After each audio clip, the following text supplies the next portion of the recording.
নমস্কার, নাগরিক মনে সবাইকে স্বাগত। 2003 সালের ভোটার তালিকা ওয়েবসাইটে আপলোড করা হয়েছে। 4,96,000,000 ভোটারকে কোনো নথি জমা দেওয়ার প্রয়োজন নেই। এই 4,96,000,000 ভোটারের সন্তানদের তাদের পিতামাতা সম্পর্কিত কোনো নথি জমা দেওয়ার প্রয়োজন নেই বলে ভারতের নির্বাচন কমিশন প্রেস রিলিজ করল।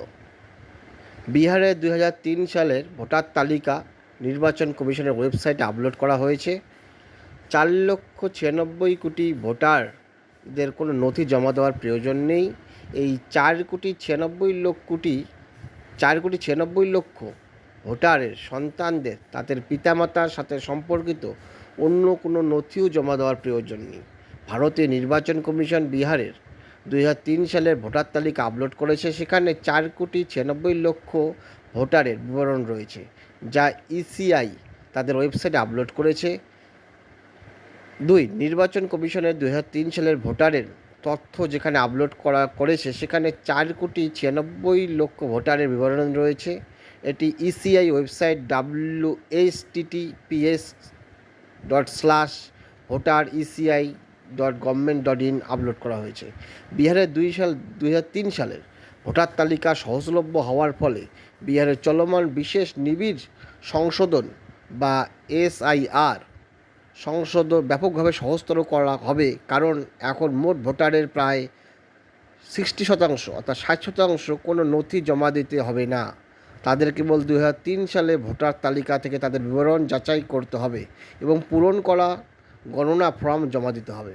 ভোটার এবং বিএলও উভয়ই এই বিবরণগুলি সহজেই অ্যাক্সেস করতে সক্ষম হবেন।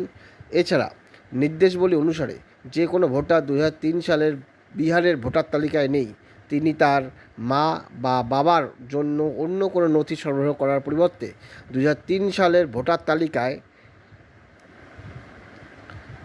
তালিকায় উদ্ধৃতি ব্যবহার করতে পারবেন।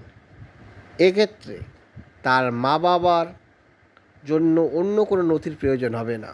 শুধুমাত্র 2003 সালের ভোটার তালিকার প্রাসঙ্গিক বিবরণই যথেষ্ট। এ ধরনের ভোটারদের পূরণ করা গণনা ফর্মের সাথে কেবল নিজের জন্য নথি জমা দিতে হবে। পুনরায় উল্লেখ করা হচ্ছে যে প্রতিটি নির্বাচনের আগে 1950 সালে জনপ্রতিনিধিত্ব আইনের ধারা 21(2) ক এবং 1960 সালের ভোটার নিবন্ধন বিধিমালার বিধি 25 অনুসারে ভোটার তালিকা সংশোধন ও বাধ্যতামূলক।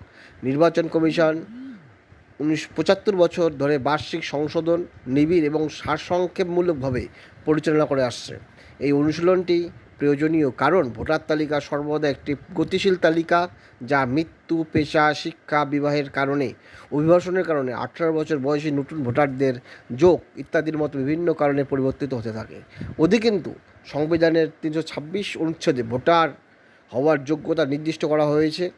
শুধুমাত্র 18 বছরের বেশি বয়সী ভারতীয় নাগরিক এবং সেই নির্বাচনী এলাকায় সাধারণ বাসিন্দারা ভোটার হিসাবে নিবন্ধিত হওয়ার যোগ্য। পি পবন, ডেপুটি ডিরেক্টর, এই নোটিফিকেশন প্রকাশ করেছে। ধন্যবাদ।